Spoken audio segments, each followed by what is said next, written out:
पहाड़ों की ठंड इंसान की जान ले सकती है, ये तो सब जानते हैं। पर उस रात ठंड से पहले मौत पीछे पड़ी थी। एक ऐसी रात जिसकी शुरुआत तो एक बहुत ही खूबसूरत सफ़र से हुई थी, पर वो ख़त्म एक ऐसी जगह हुई जहां से लिटरली रूह कांप जाए। आज इस एक्सप्लेनर में हम उस खौफनाक घटना की गहराई में जाएंगे जो मनाली 28 केएम के उस मनहूस पत्थर से जुड़ी है। क्योंकि सुनने वालों ने बताया है कि जब वो आंखें बंद करते हैं तो उस पत्थर पर बैठी वो अजीब सी चीज़ आज भी उनसे पूछती है, क्या तुमने मुझे पहचाना? चलिए इस डार्क और खौफनाक सच को समझने की कोशिश करते हैं। 6 बजे से पहले वापस आ जाना।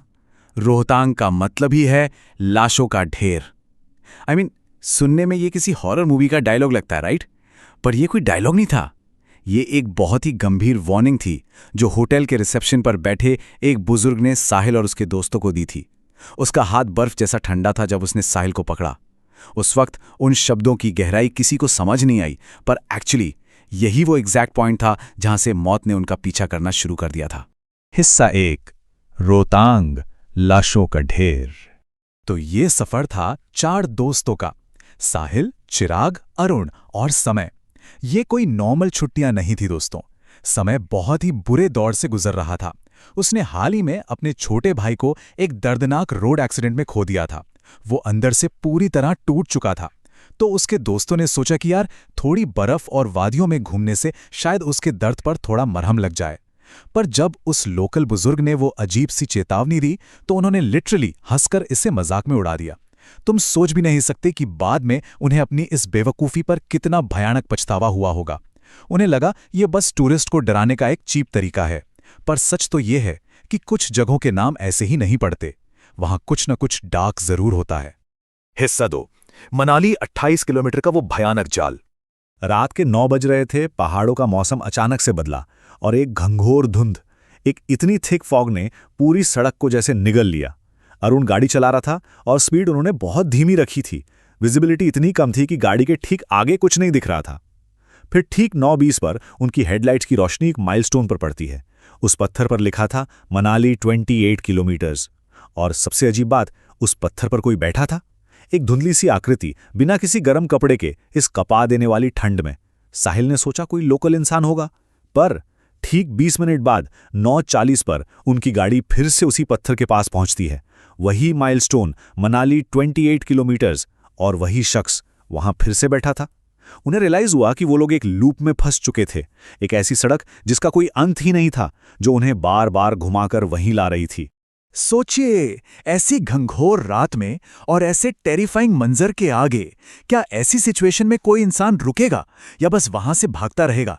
जब दूसरी बार उन्होंने उस पत्थर को देखा ना, तो किसी की भी रूह कांप जाती। साहिल ने जब पीछे मुड़कर देखा तो उस घनी धुंध के सिवा वहां लिटरली कुछ नहीं था।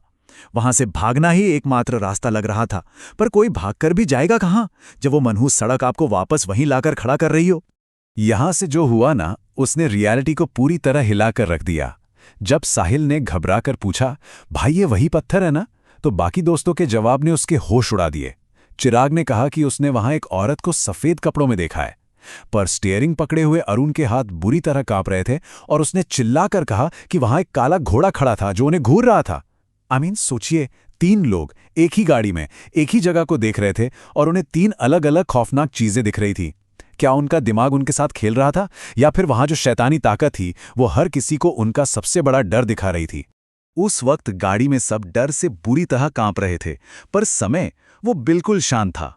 वो गाड़ी के बाहर ऐसे देख रहा था जैसे किसी का बहुत बेसब्री से इंतजार कर रहा हो। और तभी तीसरी बार वही पत्थर उनके सामने आया, मनाली 28 केएम। पर इस बार वहां कोई नहीं था, पत्थर बिल्कुल खाली था। पर गाड़ी के अंदर का माहौल अब और भी भयानक हो गया था। वो सन्नाटा, वो साइलेंस चीख रहा था।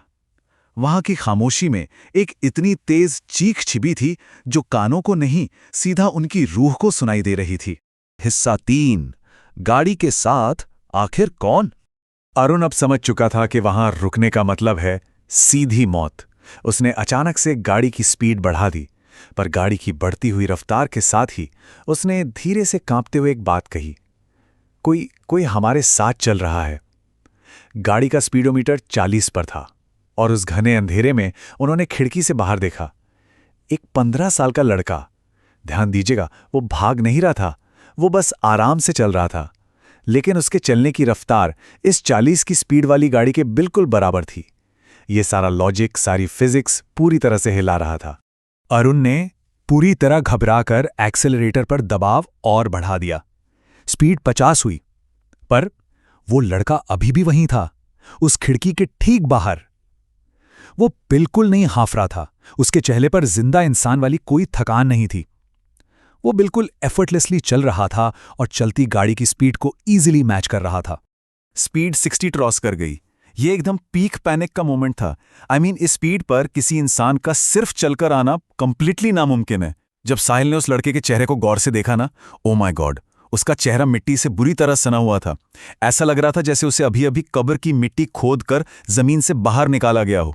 एक जिंदा लाश जो गाड़ी के ठीक बगल में उन्हें घूरते हुए चलकर आ रही थी।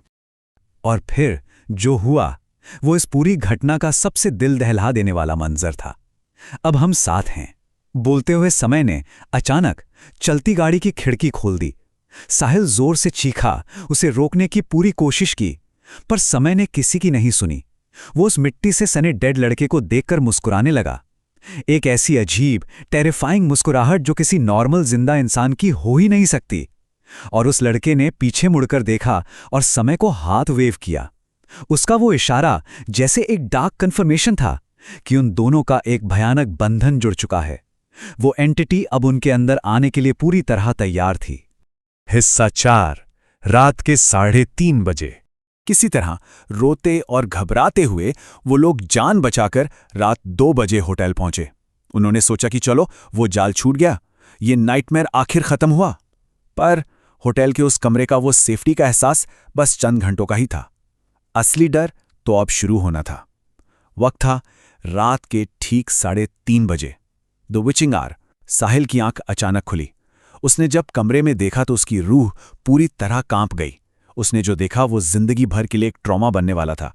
समय बाथरूम के शीशे के सामने खड़ा था। उसकी आंखें बिल्कुल ब्लडशॉट लाल थी और ब्लैंक थी, जैसे उसमें किसी जिंदा इंसान की जान ही न बची हो। उसके गले पर गहरे निशान थे, जैसे किसी ने उसे बहुत बेरहमी से दबाकर उसकी सांस रोकने की कोशिश की हो। और वो शीशे में अपने आप को देखकर धीरे धीरे गुनगुना रहा था। वही लोरी गा रहा था जो बचपन में उसकी माँ उसे सुनाती थी, चांदा है तू, मेरा सूरज है तू। पर सबसे डिस्टर्बिंग बात पता है क्या थी? वो आवाज समय की थी ही नहीं। वो उस मिट्टी से सने 15 साल के मरे हुए बच्चे की आवाज थी। वो एंटिटी, वो साया समय के अंदर पूरी तरह प्रवेश कर चुका था। और तभी उस एंटिटी ने समय के रूप में शीशे के थ्रू साहिल की तरफ सीधे घूर कर देखा और बिल्कुल शांत आवाज में एक सवाल पूछा, अगर मैं रात को तुम्हारी खिड़की खटखटाऊं तो क्या तुम मेरी मदद करोगे? ये सिर्फ एक सवाल नहीं था, ये एक श्राप था जो उसने साहिल के दिमाग पर हमेशा के लिए छोड़ दिया था। उस मरी हुई आवाज में जो डरावनी शांति थी ना, उसे शब्दों में बयान करना नामुमकिन है। हिस्सा 5, एक अधूरा खौफ। अगली सुबह होने का इंतजार उन दोस्तों को सदियों जैसा लगा। जैसे ही थोड़ी रोशनी हुई, वो बिना एक सेकंड गवाए समय को लेकर वहां के एक लोकल पंडित के पास भागे। पंडित ने तुरंत पहचान लिया कि ये कोई आम भटकती आत्मा नहीं है। इस शैतानी साए ने समय के भोलेपन और अपने छोटे भाई को खोने के दुख का फायदा उठाया था। उस एंटिटी ने उसके मरे हुए भाई का रूप लेकर उस पर मेंटली और फिजिकली कब्जा कर लिया था। एक बहुत लंबी और इंटेंस पूजा चली। माहौल में एक अजीब सी बेचैनी और डर था, और अंत में अचानक झटके से समय के मुंह से एक काला, बहुत ही गाढ़ा और फाउल स्मेलिंग लिक्विड बाहर गिरा। वो वॉमिट उस नेगेटिविटी और उस डार्क एंटिटी का फिजिकली उसके जिस्म से बाहर आना था। तब जाकर वो टेरिफाइंग पोजेशन खत्म हुआ और समय नॉर्मल हालत में वापस आया। आज समय बिल्कुल ठीक है, अपने शहर में एक नॉर्मल जिंदगी जी रहा है।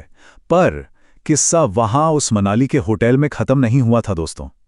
कल रात की बात है, जब साहिल अपने खुद के घर में अपने सेफ बेडरूम में सो रहा था, तो ठीक आधी रात को उसके बेडरूम की खिड़की पर किसी ने बहुत धीरे से खटखटाया, टैप किया, और खिड़की के ठीक बाहर से अंधेरे में से बिल्कुल वही मासूम मरी हुई आवाज आई, साहिल, तुमने कहा था तुम मेरी मदद करोगे। तो एक आखिरी सवाल दिमाग में रह जाता है, क्या वो साया सच में वहीं मनाली में छूट गया था, या अभी भी इस वक्त भी किसी अंधेरे में वो किसी और का पीछा कर रहा है? अगली बार जब आप में से कोई पहाड़ों के सफ़र पर जाए ना, तो उन सुनसान माइलस्टोन्स को ध्यान से ज़रूर देखें। और रात के अंधेरे में जब खिड़की पर किसी की दस्तक हो, तो उसे खोलने से पहले 2 बार ज़रूर सोचना, क्योंकि शायद वहाँ सच में कोई इंतज़ार कर रहा हो। इस एक्सप्लेनर में मेरे साथ बने रहने के लिए शुक्रिया।